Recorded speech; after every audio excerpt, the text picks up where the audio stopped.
Hashtag ask doctor John what's అని type చేసి మీ క్వశ్చన్స్ అడగండి, తప్పకుండా రిప్లై చేస్తాను. Just entertainment. సార్ నా ఏజ్ 21, హెడ్ మీద హెయిర్లో రింగ్ వామ్ ఉంది సార్. రింగ్ వామ్ చాలా డేస్ నుంచి తగ్గట్లేదు, ఫుల్గా హెయిర్ ఫాల్ కూడా అయిపోయింది. సార్ రింగ్ వామ్ తగ్గితే మళ్ళీ ఫుల్గా హెయిర్ వస్తుందా? ప్లీజ్ చెప్పండి, ఎవరికి చెప్పుకోలేకపోతున్నాను, హెయిర్ మొత్తం పోయింది సార్. ఇప్పుడు ఈ అబ్బాయి ఏమంటున్నా అంటే తనకి తలలో రింగ్ వామ్ ఉంది అంటున్నారు. రింగ్ వామ్ అంటే ఒక రకమైన ఫంగస్ అన్నమాట, లేదా డర్మటోఫైటిక్ ఇన్ఫెక్షన్. ప్రత్యేకించి తల మీద స్కిన్ని ఎఫెక్ట్ చేసే ఫంగస్ కొన్ని ఉంటాయి. అటువంటి వాటిల్లో టీనియా అనే ఫంగస్కి సంబంధించిన ప్రాబ్లం ఏదైతే వస్తుందో దాన్ని టీనియా క్యాపిటిస్ అంటాం. ఇటువంటి సిచ్యువేషన్లో ఇచ్చింగ్ బాగా ఉంటుంది, అంతేకాకుండా జుట్టు కూడా చాలా రాలిపోయి రౌండ్గా రింగ్ లాగా తయారయ్యే ఛాన్స్ ఉంది. ఇటువంటి సిచ్యువేషన్లో కనుక మనం ప్రాపర్గా మెడిసిన్ వాడినట్లయితే డెఫినెట్గా ఆ ఏరియాలో ఫంగస్ అనేటువంటిది తగ్గిపోతుంది. ఫంగస్ కనుక తగ్గకుండా మనం పై పూత ఏదైనా వాడుతున్నాము అండ్ దానివల్ల ఉపయోగం లేదనుకోండి, అల్టిమేట్గా ఆ ఏరియాలో ఉన్న హెయిర్ అంతా డిస్ట్రాయ్ అయిపోయి మళ్ళీ హెయిర్ వస్తాయా రాదా తెలుసుకోవాలి అంటే ఆ ఏరియాని బయాప్సీ చేసి చెక్ చేయవలసిన అవసరం ఉంటుంది.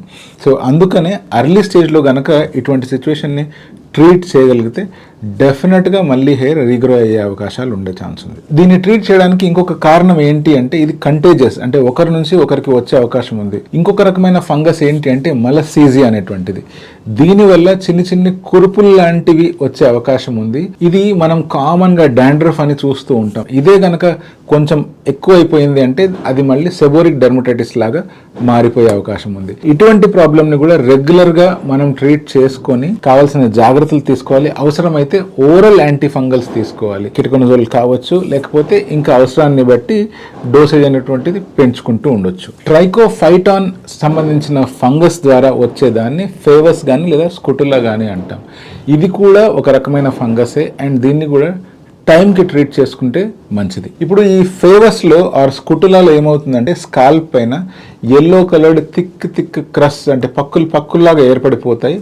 ఆ ఏరియాలో జుట్టు పర్మనెంట్గా లాస్ అయిపోయే ఛాన్స్ ఉంది. సో ఇటువంటి వాటిని చాలా అర్లీగా ట్రీట్ చేయాలి. అంతేకాకుండా ఒక ట్రైకోస్పోరాన్ అనే స్పీషీస్ వల్ల వచ్చే ఫంగస్ని బ్లాక్ పియడ్రా లేదా వైట్ పియడ్రా అంటాము. ఈ బ్లాక్ పియడ్రా కానీ వైట్ పియడ్రాలో ఏం జరుగుతుంది అంటే తలపైన అంటే స్కాల్ప్ పైన నాడ్యూల్స్ లాగా ఫామ్ అయ్యే ఛాన్సెస్ ఉన్నాయి. సో ఏది ఏమైనా ఇటువంటి ఫంగస్ అన్నిటినీ ఎటువంటి ఫంగస్ మీకు ఎఫెక్ట్ చేస్తుంది అనే విషయాన్ని నిర్ధారించుకొని అవసరమైతే KOH టెస్ట్ లాంటిది చేసి ప్రాపర్గా తెలుసుకున్న తర్వాత దీన్ని కనుక ప్రాపర్గా ట్రీట్ చేసినట్లయితే స్టెప్ బై స్టెప్గా ఈ ఫంగస్ అనేటువంటిది మీ స్కాల్ప్ని వదిలి వెళ్ళిపోతుంది. మీ హెయిర్ ఫాల్ని అర్లీగా రెస్క్యూ చేసుకొని సాధ్యమైనన్ని హెయిర్ని మనం మిగిలించుకోవచ్చు. ఒకవేళ మనం ప్రాపర్ డయాగ్నోసిస్కి అర్లీగా రీచ్ అయినట్లయితే ఉన్న హెయిర్ని అంతా కాపాడుకునే అవకాశం కూడా ఉంటుంది.